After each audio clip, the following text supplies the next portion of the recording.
Marcus just got dumped and I promised to take him on a trip to cheer him up. You're paying, she announced about her male best friend. Sure, I said. Paid for a trip. My own. Packed my bags while she was sending Marcus the good news. She came home to an empty apartment and a note. Marcus is single now. So are you. You can cheer each other up. Hey viewers, before we move on to the video, please make sure to subscribe to the channel and hit the like button if you want to see more stories like this. Thanks. There is a specific kind of loneliness that only exists when you are lying in your own bed, next to your girlfriend, listening to her giggle on the phone with another man at 1 a.m. He's just going through a lot right now, Chloe would whisper to me, shielding the screen of her phone like she was protecting state secrets. He needs support. Don't be that guy. That guy was me. The insecure boyfriend. The jealous tyrant. The man who didn't understand the sacred, platonic bond between a woman and her male best friend. His name was Marcus. And if you looked up failure to launch in the dictionary, you'd see his smug, patchy bearded face. Marcus was 28, unemployed by choice, he called it consulting, and functionally living on my couch. I paid the rent for our 2-bedroom apartment in the city. I paid the utilities. I filled the fridge with organic groceries because Chloe insisted we eat clean. And Marcus? Marcus consumed it. I'd come home from a 10-hour shift at the architecture firm to find Marcus barefoot on my coffee table, playing my PlayStation, eating the meal prep I had made for my lunch the next day. Yo, OP, he'd say, not even pausing the game. We're out of LaCroix. We are out. When I brought this up to Chloe, she treated me like I had kicked a puppy. Marcus is sensitive, she'd say, her eyes wide with manufactured disappointment. He doesn't have the privileges you have. You have a career. You have stability. He's an artist. He feels things deeply. Why can't you just be generous? Why does everything have to be a transaction with you? That was her favorite weapon, labeling my boundaries as transactional. If I asked why Marcus didn't chip in for the pizza he ordered on my account, transactional. If I asked why he needed to be in our living room 6 nights a week, possessive. For 2 years, I swallowed it. I loved Chloe. Or, at least, I loved who Chloe was when Marcus wasn't around. She was vibrant, funny, and ambitious. But the moment Marcus texted, usually some crisis about a girl not texting him back or his landlord threatening eviction, she transformed. She became his mother, his therapist, and his savior. I became the wallet. The dynamic was simple. I funded the life. Marcus enjoyed the lifestyle. I bought the nice whiskey. Marcus drank it while explaining to Chloe why modern capitalism was a scam. I paid for the streaming services. Marcus used my profile because he didn't want to mess up his algorithm. I tried to set boundaries. No Marcus after 10 p.m., I said once. Chloe looked at me with cold detachment.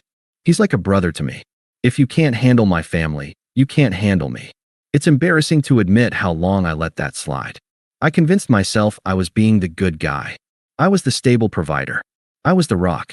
Marcus was just a phase, a charity case that she would eventually outgrow when we got married and moved forward. But you don't outgrow a parasite. You just get drained until there's nothing left. The breaking point didn't come with a bang. It didn't happen because I caught them in bed together.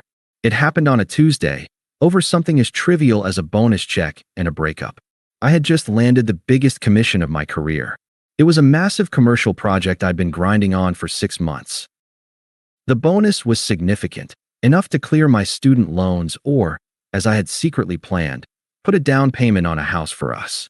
A house where, ideally, Marcus wouldn't have a key. I came home early, a bottle of expensive champagne in hand, ready to celebrate. I wanted to take Chloe to dinner. I wanted to talk about our future. Instead, I walked into a funeral parlor. The apartment was dark. The TV was off. Chloe was sitting on the floor in the living room, surrounded by used tissues, rocking back and forth. My stomach dropped. I thought someone had died. Chloe, I dropped my bag. Baby, what's wrong? Is it your mom? She looked up, her mascara running down her cheeks, her face red and blotchy. She looked devastated. Truly, deeply broken. It's Marcus, she choked out. I paused. The adrenaline in my veins turned into cold sludge. Is he hurt? Vanessa dumped him, she wailed, burying her face in her hands. She kicked him out. She said he was a loser. She humiliated him publicly on Instagram. He's at a bar right now, and he says he doesn't see the point of anything anymore. I stood there, the champagne bottle growing heavy in my hand. Marcus had been dating Vanessa for 3 weeks. 3 weeks. And Chloe was reacting like he had been diagnosed with a terminal illness. Okay, I said, trying to keep the edge out of my voice. That sucks for him, but he'll get over it. It was 3 weeks, Chloe. Her head snapped up. The sadness vanished, replaced instantly by a glare of pure venom. You have the emotional range of a teaspoon, she spat. He is broken. He has abandonment issues. Vanessa was his soulmate. Vanessa was paying his phone bill. I muttered. Excuse me. Chloe stood up, closing the distance between us. My best friend is in crisis. He is suicidal. He is alone. And you're standing there making jokes? I'm not making jokes. I came home to celebrate. I got the bonus. Her eyes lit up. Not with pride for me, but with calculation. It was a look I hadn't seen before, or maybe I had just refused to see it. It was the look of a predator spotting a wounded animal. You got the bonus? She asked, her voice dropping to a whisper. Yeah, it's confirmed. She wiped her face, sniffed, and nodded, as if a plan had just slotted into place in her mind. She grabbed her phone and typed something furiously, probably to Marcus. Then she looked at me, her face composed, her tone oddly formal. Good, she said, because we need to fix this. I set the champagne down on the counter. The joy of my promotion had evaporated, replaced by a tight knot in my chest. Fix what, Chloe? Marcus, she said, as if it were the most obvious thing in the world. He needs to get away. He needs a reset. The city is toxic for him right now. Every corner reminds him of Vanessa. He met her on Tinder 3 weeks ago. I reminded her. They went to, 2 bars. She ignored me. I've been looking at flights. Cabo. Or maybe Tulum. Somewhere with a wellness center. He needs yoga, sun, and no reception. A digital detox. I blinked. Okay. Well, if he has the money for that, he should go. Chloe laughed. It was a dry, condescending sound. He doesn't have money, OP. He's an artist. Vanessa kicked him out. He's literally homeless as of an hour ago. So where is he staying? I asked, dreading the answer. Here, obviously. On the couch. Until we leave. I seized on the word. We. Yes, we. She said, pacing the room now, her energy manic. I promised him I wouldn't let him go through this alone. I told him we would take him away. A best friend trip. To heal. She stopped pacing and turned to me, hands on her hips. And since you just got that bonus, it's perfect timing. The universe is providing. I stared at her. The silence stretched out between us, thick and suffocating. I waited for the punchline. I waited for her to say, I'm kidding. Let's go get dinner. Let me get this straight. I said, my voice dangerously calm. You want to take Marcus on a vacation. And you want me to pay for it. I want us to go on a vacation, she corrected, her tone sharp. To support him. And yes, you're paying. You make 3 times what I make, and you just got a windfall. It's the least you can do after how unsupportive you've been of his art lately. I bought his art, I said. I paid $500 for that canvas that looks like a coffee stain. You're doing it again, she shouted. Keeping score. Money is just energy, OP. It flows. Right now, Marcus needs flow. I promised him. I already told him not to worry about the cost, because you'd handle it. The audacity hit me like a physical slap. She had already promised my money to another man. A man who treated me with barely concealed contempt. And where do I fit into this trip? I asked. Am I sharing a room with you? Or is Marcus sleeping in our bed because he has night terrors? She rolled her eyes. Don't be gross. We'll get a suite. You can do your, whatever you do. Read your books. Sit by the pool. Marcus and I will need a lot of one-on-one time for him to process the trauma. You just need to be there to facilitate. To be the rock. Like you always say you are. Facilitate. That was the word that did it. I wasn't a boyfriend. I wasn't a partner. I was logistics. I was the funding committee for her emotional affair. She didn't want me there. She wanted my credit card there. If she could have taken the visa and left me at home, she would have. I looked at her. Really looked at her. I saw the entitlement etched into her pretty features. I saw the complete lack of respect. She wasn't asking me for a favor. She was demanding tribute. She genuinely believed that my purpose on this earth was to subsidize the man she actually respected. Something inside me snapped. It wasn't a loud snap. It wasn't an explosion. It was the sound of a heavy tether finally being cut. The anger that had been simmering for 2 years didn't boil over, it froze. It turned into a sheet of ice, clear and hard. I realized, with absolute clarity, that the woman standing in front of me didn't love me. She loved the safety I provided. And right now, she was trying to loot the safe before running off with the bandit. I looked at the champagne bottle on the counter. I looked at the PS5 controller on the coffee table that was greasy from Marcus's fingers. I looked at Chloe, waiting expectantly for me to cave, just like I always did. I forced the corners of my mouth up. It felt mechanical, but she didn't notice. She never looked closely enough to notice. "You're right," I said. Chloe blinked, surprised by the lack of a fight. "I am." "Yeah," I said, my voice steady. "I've been selfish. Marcus is going through hell. He deserves a break." "We all do." Her face transformed. She clapped her hands together and literally squealed. She ran over and hugged me. Not a warm hug, but a possessive one, like a child hugging a brand new toy. "Oh my God, thank you. I knew you'd understand. I knew you weren't actually a jerk." She pulled away, already pulling up Expedia on her phone. "I'm thinking Cabo. The resort at Pedregal. It's 5 stars, but Marcus needs luxury right now to feel valued." "Book it," I said. "But let me handle the flights. I have those frequent flyer miles, remember? I can get us first class." "First class?" Her jaw dropped. "Opie, you are, oh my God. Marcus is going to freak out. He's never flown first class. He deserves the best," I said. "I need to call him." She was practically vibrating. "He's at the bar. I'm going to go pick him up and tell him the good news. Can we order sushi for when he gets here? He loves unagi." "Go get him," I said. "I'll handle everything here." "You're the best," she said, grabbing her keys. She didn't kiss me. She just grabbed her purse and sprinted out the door to go save her prince. The door clicked shut. The silence returned to the apartment. I walked over to the door and locked the deadbolt. Then, I walked to the kitchen, opened the champagne, and poured myself a glass. I took a long, slow sip. It tasted like clarity. "The resort at Pedregal," I whispered to myself. "Sounds nice." I pulled out my laptop. I opened my banking app. I transferred half of our joint savings, the exact amount I had contributed over the last 2 years, into my personal external account.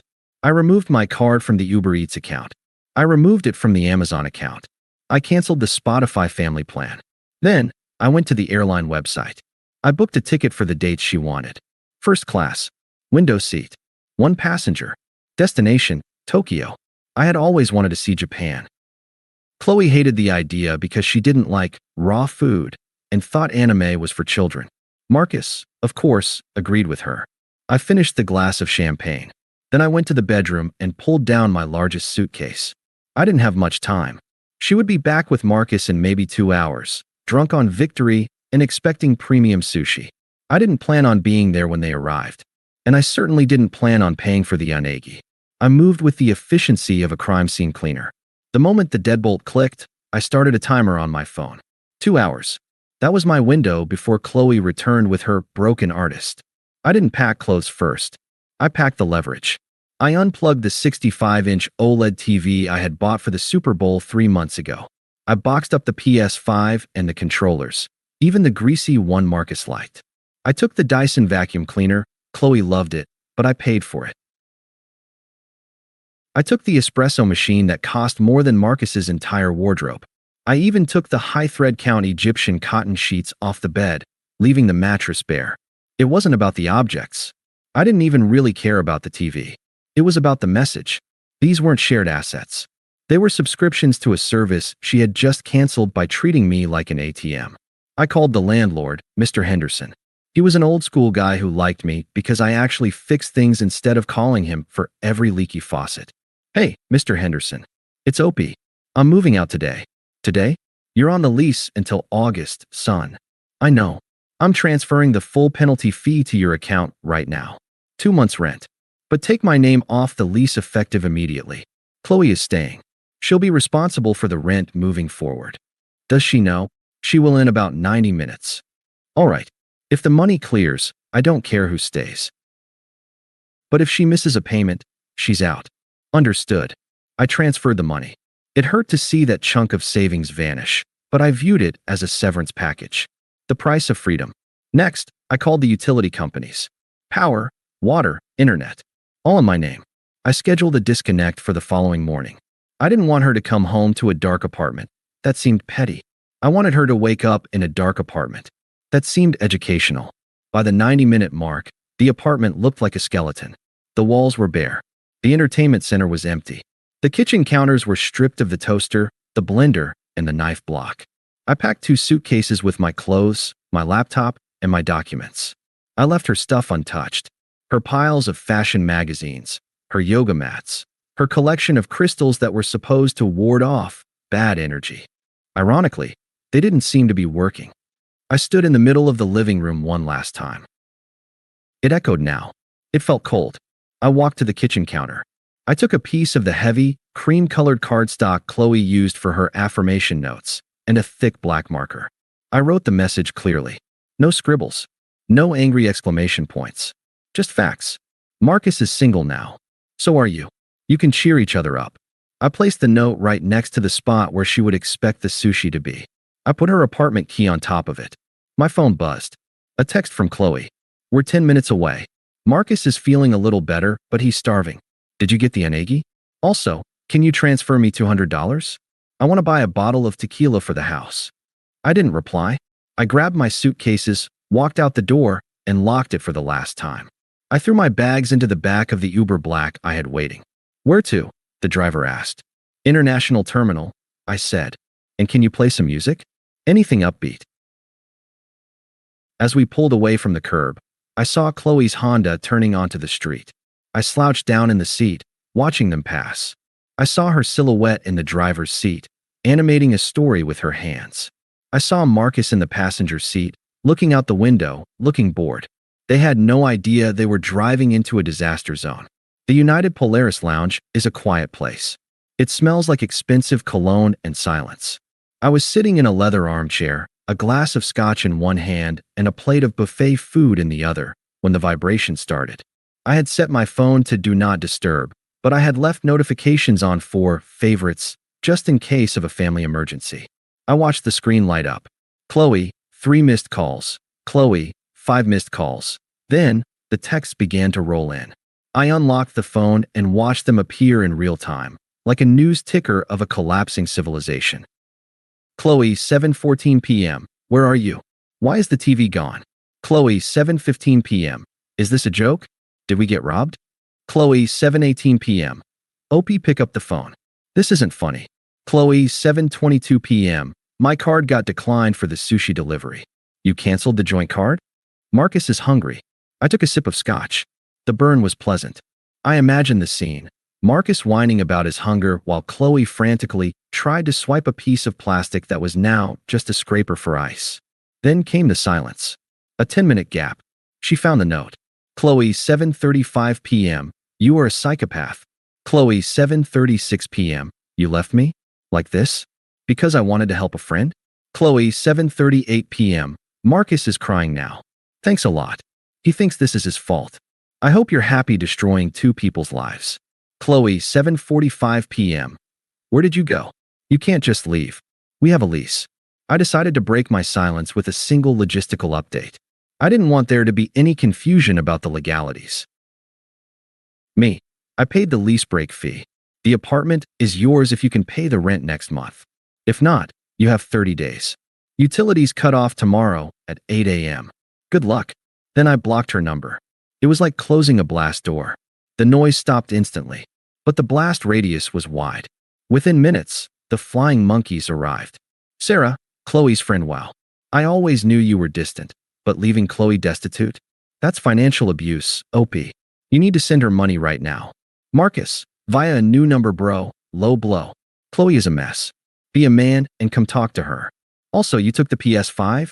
That had my save files on it. I laughed out loud. A genuine, belly laugh that made a businessman at the next table look over at me. Marcus wasn't worried about the rent or the woman crying on the floor. He was worried about his Elden Ring save file. I blocked Sarah. I blocked the new number. I boarded the plane to Tokyo an hour later. When the flight attendant asked if I wanted a pre-departure beverage, I asked for champagne. Celebrating something? She asked. Retirement, I said. From a job I didn't know I had. The next 10 days were a blur of neon lights, sashimi, and absolute peace. I walked through Shinjuku at midnight. I hiked in Hakone. I didn't check my email. I didn't look at social media. I felt lighter. Physically lighter. I hadn't realized how heavy the burden of carrying Chloe's emotional baggage and Marcus's actual baggage had been until I set it down. On my last night in Tokyo, I met up with Dave, an old college buddy of mine who was working there as an expat. We were at a tiny yakitori bar, surrounded by smoke and noise. "So," Dave said, pouring me a sake. "I heard from the grapevine back home." "Oh yeah. Yeah, Mike told me. Apparently, it's a shit show." I leaned in. "Do tell." "Well," Dave grinned. "You know how Chloe always said Marcus was resourceful? Turns out, his resourcefulness was just using your money. Without you, they folded in like a week." "Did she pay the rent?" "No. She tried to get a roommate to cover your half." "Guess who?" "Marcus." "Bingo," Dave said. He moved his stuff in, which was basically a duffel bag of dirty laundry. But here's the kicker. Marcus doesn't have a job. So now Chloe is trying to support 2 adults in a downtown apartment on a junior marketing salary. Ouch. "It gets better," Dave continued. "Mike went over there to pick up a hoodie he left ages ago. He said the place is a disaster. No internet, because neither of them paid the bill. They're tethering off their phones. And apparently, Marcus brought a girl over." My eyebrows shot up. "A girl? While living with Chloe?" "Yep. Some girl he met at a dive bar. He brought her back to your old apartment, while Chloe was at work paying the bills. Chloe came home and found them eating her food." "Let me guess," I said. "Chloe blamed me." "Of course," Dave laughed. "She told Mike that this is all your fault because you destabilized the environment. She said if you hadn't left, Marcus wouldn't be acting out." I shook my head, finishing my sake. "She's never going to learn, is she?" "Nope," Dave said. "But the good news is, she's not your problem anymore." "To the single life?" He raised his glass. "To the single life," I said. But I knew it wasn't over. Narcissists don't just let their supply walk away. They panic. They scramble. And eventually, when the money runs out and the reality sets in, they try to claw their way back. I checked my phone for the first time in days. In my blocked messages folder, there were 42 voicemails. She was getting desperate, and desperate people do entertaining things. It took 4 months for the silence to break. In that time, I had rebuilt my life with the same efficiency I used to dismantle our apartment. I found a new condo, a modern loft with exposed brick and, crucially, a strict no guests for more than 3 days policy in the lease. I was going to the gym. I was saving money at a rate that was honestly shocking now that I wasn't feeding a family of 3 adults. I assumed Chloe was gone for good. I assumed shame would keep her away. But I underestimated the selective memory of a narcissist. It started on a Tuesday afternoon. I received an email with the subject line, "Urgent, tax documents /W2S." It was a smart way to bypass my spam filter. I opened it, expecting a forwarded PDF from our old accountant. Instead, I found a 2,000-word manifesto. There were no tax documents. "Opie," it began. "I know you're angry. You have every right to be. But ignoring me is childish. We built a life together, and you walked away without a conversation." I skimmed the first few paragraphs. It was the standard best hits album of a manipulator, The Guilt Trip. I had to move back in with my parents. Do you know how humiliating that is at 27? The revisionist history. I never prioritized Marcus over you. I was just trying to be a good person. You punished me for having empathy. The trap. I just want to meet for coffee to get closure. I have some of your mail. Please. I didn't reply. 2 days later, the tactics shifted. She found me on LinkedIn, the one place I couldn't block her without her seeing I viewed her profile. She sent a connection request with a note. "He stole from me. OP. You were right. Please, I just need to talk to someone who understands." That one almost got me. Almost. The validation was tempting. He stole from me. Of course he did. A parasite doesn't stop eating just because the host changes, it just bites harder. I still didn't reply. But desperation is a powerful engine. A week later, I walked out of my office building at 5:30 p.m. I was heading toward the parking garage, checking my phone, when a figure stepped out from behind a concrete pillar. "You look different," a voice said. I looked up. It was Chloe. She looked diminished. That's the only word for it. The glowing, high-maintenance girl who used to spend hours on her skincare routine was gone. Her hair was pulled back in a messy bun that wasn't stylish. It was just messy. She was wearing a coat I recognized, but it looked worn. She looked tired. Deeply, structurally tired. Chloe, I said. I didn't stop walking, but I slowed down. How did you know I worked here? LinkedIn, she said, falling into step beside me. You updated your profile. What do you want? I told you. Closure. She tried to grab my arm, but I sidestepped it smoothly. She flinched at the rejection. And I wanted to tell you that you were right. About everything. She stopped walking. I stopped a few feet away, keeping a safe distance. Marcus is gone, she said, her voice trembling. I kicked him out 2 months ago. He stole my debit card. He spent $600 on online gambling. When I confronted him, he told me I was being toxic and that I sounded just like you. She looked at me with wet, pleading eyes, waiting for me to say, "Oh, you poor thing, come here." Sounds like Marcus, I said simply. I was so stupid, she cried, the tears starting to flow now. I thought he was my best friend. But he just used me. He drained me, OP, emotionally, financially. I have nothing left. She took a step closer. I miss you. I miss how safe I felt with you. I know I messed up. But we were a team. Can't we just grab a coffee? Start over? No, Marcus. Just us. We stood on the sidewalk, the city traffic rushing by. Passers-by glanced at us. A crying woman and a man in a suit standing 5 feet apart. It looked like a breakup scene from a movie. But the breakup had happened 4 months ago. This was just the autopsy. I looked at her, really looked at her. And I waited for the anger to flare up. I waited for the urge to scream at her, to list every time she had gaslit me. Every time she had made me feel small to make Marcus feel big. But nothing came. No anger. No sadness. No triumph. Just boredom. Chloe, I said, my voice calm. I'm not going to get coffee with you. Why? She sobbed. Because you're still punishing me? Because you're too proud? No, I said. Because I don't know you. She recoiled as if I'd slapped her. What? We lived together for 2 years. I lived with a woman who treated me like a utility bill. I corrected her. I lived with a woman who looked me in the eye and told me to pay for another man's vacation because my feelings mattered less than his ego. I told you I was sorry about that, she shouted, her voice cracking. I was manipulated. He made me feel like I owed him. And you made me feel like I owed you, I said. You didn't respect me, Chloe. You just respected what I provided. And the moment I stopped providing, you didn't chase after me. You chased after the money. You're only here now because the other host dried up. That's not fair, she whispered. I love you. You love the safety, I said. You love the apartment. You love the fact that I solve problems. But I'm done solving your problems.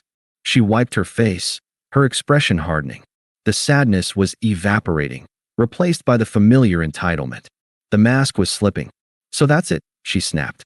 You're just going to leave me like this? I'm in debt, OP, real debt.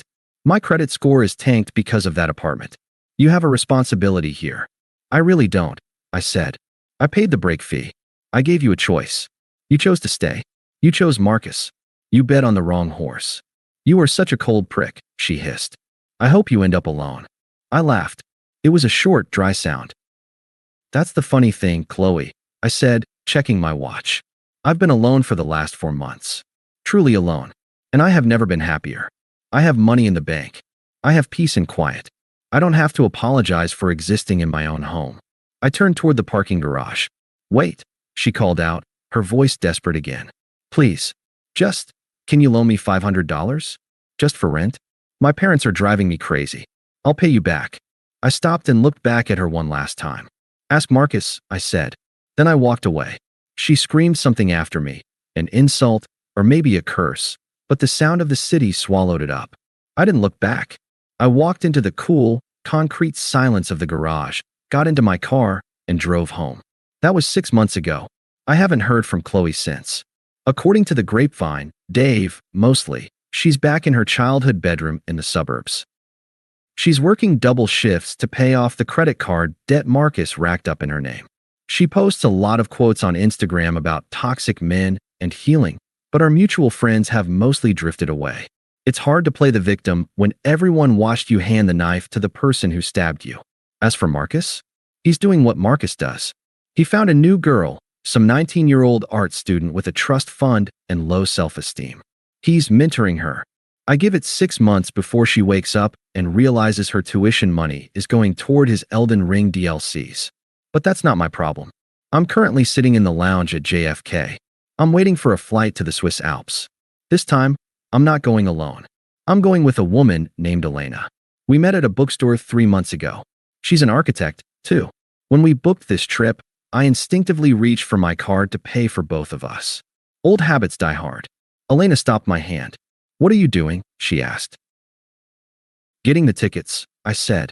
She laughed and pulled out her own card. "I've got my own miles, thanks. We can split the hotel."